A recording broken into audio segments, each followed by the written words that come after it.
That's great. So that's what we need to be doing. Yeah. I would agree totally. I would agree totally as well. One of the things, pardon Jerry, I would just like to mention one thing here. One of the things our dear Mr. Julian mentioned here is, well, yeah, of course, to stop the wars, of course, and to maybe invest more in the educational center in order to create more understanding for all our different groups. One thing that always sticks in my mind as a Muslim, when I look at the news, when I listen to the news, and I see the news every day in the Swedish television, I'm seeing this obstacle. I'm feeling this obstacle every single day because of one word, or maybe two words. I should point out, and these words are Islamic terrorism, or Islamic bomber, or Islamist radicalism. Now, these are two words. We've been talking about this earlier also in different shows, but these are two words that are not compliant to one another. You cannot be an Islamist and a terrorist at the same time. You cannot be an Islamist and a radicalist at the same time.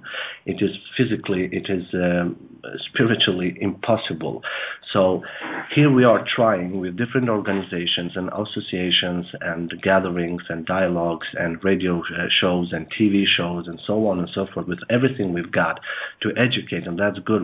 We're thankful to that. We thank God for that. But the thing our population is being told every single day, in this case I'm talking about Scandinavia, but I assume it is the same all over the world, and especially in the European Union, when you have your own local friends, your Swedes, your Danish and your Norwegian people who have very little knowledge about Islam. I mean, I myself had very little knowledge about Islam, because the world today is being shaped, or has been shaped, in the way that everybody thinks it is as it is, living in one place with religion and another place without a religion. So everybody are thinking that we are in some kind of vacuum here.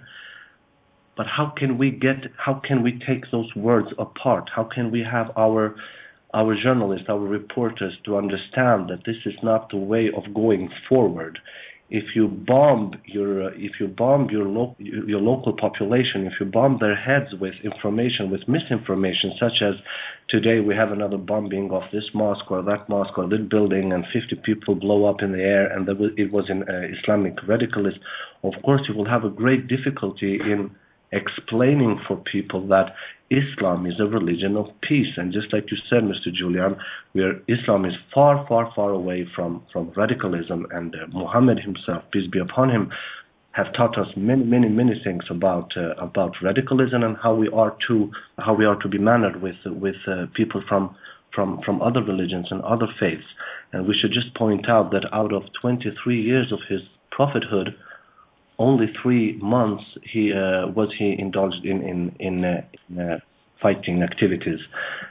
What are your thoughts on that? How can we get this name of Islamic radicalism away from the televisions and from the media? Because that is the key. Well, we need to object when it appears in the media, and if we can do so as Christians and Muslims together, yes, then it will have more impact. In this country, we objected to the BBC. You probably have heard of the BBC. When they published a story about some kind of atrocity or act of violence which was being associated with Islam. So the people who perpetrated it probably were claiming to be Muslim. And they illustrated the story by showing someone praying in the mosque. So we wrote to them, said it was totally inappropriate to use a picture of someone praying to illustrate a story about an atrocity. And they did change it. They did take the picture down. That's great. So we need, which is great, yes. So we need to keep doing that. The other thing we can do is ask them just to say terrorist rather than Islamic terrorist. Exactly. Did you have any inputs on that, Jerry? Really, the best thing I could say is we just have to go back to education. Because education is so important on all levels, all around the world right now. And there are so many people with so many misconceptions, not only of Islam. You know, people have misconceptions of Islam, of Judaism, of Christianity. Christianity as well, yeah. Yes, none of them are bad. the thing that is bad is the miseducation or misunderstandings that people have, and rather than to ask or to look or to read, they jump in with this romanticism that gets caught up with people on attacking the different faiths. And when they do this, it not only causes harm to the way that other people look at those people, but it also helps to spread this miscommunication. So I think one of the big things, like Julian was saying earlier, the need to spread out and really educate people in these areas and to get people to know each other, which is another reason why I think that Christian Muslim Forum is really an amazing project, is because it does connect people. It does get people talking to each other.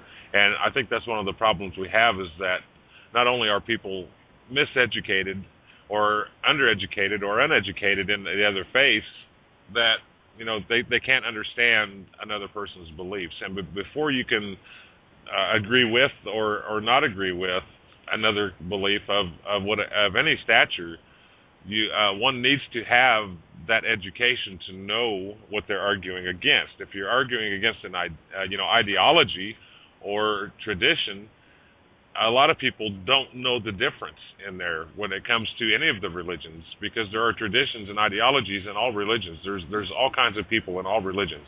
There's good people and bad people in all religions. And the thing that we do fight, the most thing I see that we fight against is the people that go with the tradition and ideology, because this is all you hear about with any of the three Abrahamic religions. If you hear anything about them, usually on the news, on the media, it's bad. So people don't see the good people in these religions. They don't see the good that comes out of them. They don't see the charity work and that the hands that are outreaching to help each other or to help communities around the world, or to help spread messages such as ours. You don't see our message or Julian's message on mainstream news, because it doesn't sell. Good news doesn't sell. Bad news sells, which I'm really glad we don't have a lot of bad news on our shows, because myself, I don't think I could work for mainstream media, because I'd probably get fired. Because if one is always looking at the bad in something, they're going to find bad in it. If you're looking hard enough for something, you're going to find it, because it exists everywhere in the world. We need to look for the good in things. We need to get people to look at the good in things. And we also need to keep in mind the bad in things. I mean, this is one of the struggles that we have in any of the faiths. It's our duty, being faithful in our religions, whatever religion you are, to dispel these myths, to dispel these theologies, to look past the tradition and get people to understand what is tradition and what is actually the works of our faiths. Because tradition and theology and ideology and romanticism and cynicism, and this all is a worldwide problem. And as you said, Aidan, this is from the last 150 or 200 years. These are where a lot of the problems stem from, is traditionalism. It's not religion, and it's not so much the teaching of religion, of any of the faiths, and even the problem between the faiths. A lot of this problem we have is traditionalism, ideology, and romanticism, because people get caught up. It's like going to a football game and you're rooting for your team. You may not even know that team, but if you're there with a bunch of friends and they're all rooting that team on, and they're all up and they're screaming and yelling, and you get caught up, a person gets caught up into that fervor of the moment. And the same thing can happen when people are talking about religion, and it happens quite frequently. Because it's a touchy subject with a lot of people. So when that romanticism kicks in and people get talking about left and right and all the different yes, exactly.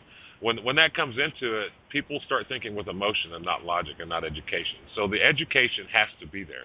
And I'd talked several times about this on the TV and radio the last week or two, is that the U.S. spends $1.3 trillion, not billion, trillion dollars, $1.3 trillion, and $30 billion could feed the entire world.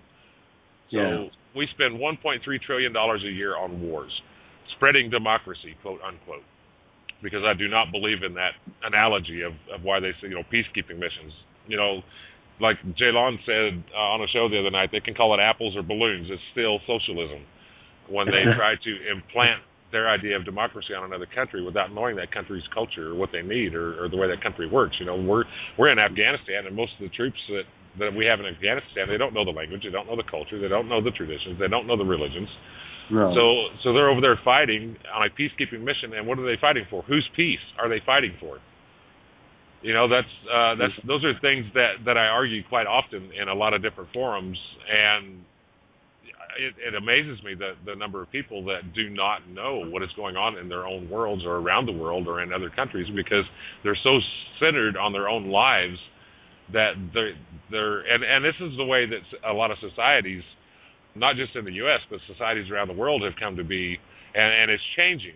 But, you know, if you're in this society, then or your community, then that community spirit gets caught up, and a lot of people, I think, fall into this, is that, well, I'm supporting my community, I'm supporting my church, I'm supporting the people in my area. Okay, well, that's all well and good, but if nobody's supporting that out of their area, how are you going to know anybody out of that area? Exactly. So I think the point of education and cross-communication is very, very vital coming to peace around the world.